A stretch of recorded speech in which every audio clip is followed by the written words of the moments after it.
chemical property of alkene. Another one, anti-Markovnikov rule. This is addition of HBr to unsymmetrical alkene. So last class lo Markovnikov rule discuss chestam.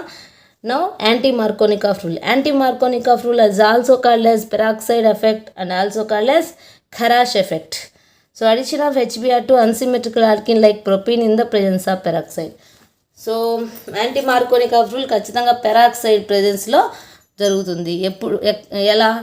HBR అనేది unsymmetrical ఆల్కన్కి attack అయినప్పుడు in the presence of peroxide. So it is reverse of Markovnikov. అంటే మార్కోనికాలో తక్కువ hydrogens ఉన్న కార్బన్కి negative part అనేది attack అవుతుంది. ఇక్కడ ఏంటంటే ఎక్కువ హైడ్రోజన్స్ ఉన్న కార్బన్కి నెగిటివ్ పార్ట్ అనేది అటాక్ అవుతుంది. That is more stable.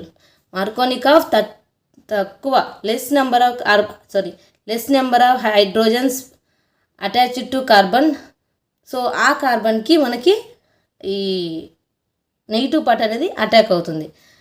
అప్పుడు మోర్ స్టేబుల్ ప్రోడక్ట్ వస్తుంది. యాంటీ-మార్కోనికోవ్ రూల్లో so carbon possess more number of hydrogens. ఏ కార్బన్కి అయితే ఎక్కువ నెంబర్ ఆఫ్ హైడ్రోజన్స్ ఉన్నాయో ఆ కార్బన్కి నెగిటివ్ పార్ట్ అటాక్ అవ్వడం వల్ల సో ఆ ప్రోడక్ట్ అనేది మోర్ స్టేబుల్ అవుతుంది. సో చూడండి, ఈ ప్రొపీన్, ఈ compound propene react with HBr. So పెరాక్సైడ్తో రియాక్ట్ అవ్వడం వల్ల మనకి మోర్ నెంబర్ ఆఫ్ హైడ్రోజన్స్ ఉన్న కార్బన్కి నెగిటివ్ పార్ట్ అంటే బిఆర్ మైనస్ అటాక్ అవుతుంది. That is more stable product. 1 bromopropane is a more stable product. 2 bromopropane is a less stable product. Next mechanism. So peroxide effect proceeds through free radical chain mechanism.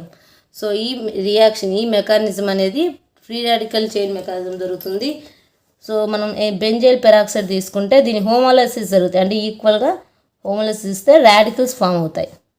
ఇది radical, lone pairs radical. So 2 peroxide radicals form అయినాయి.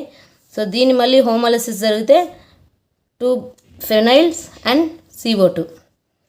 So ఈ ఫినైల్ని హెచ్బిఆర్తో react అయ్యి so మళ్ళీ homolysis జరిగితే again homolysis produce benzene and 2 Br free radicals.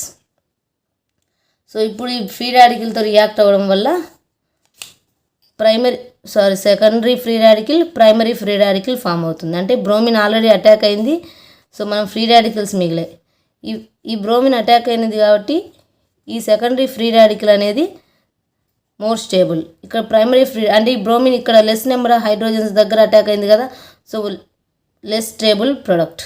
So మళ్ళీ హెచ్బిఆర్తో homolysis జరిగి ఫైనల్గా 1 bromopropane అనేది మోర్ స్టేబుల్ ప్రొడక్ట్.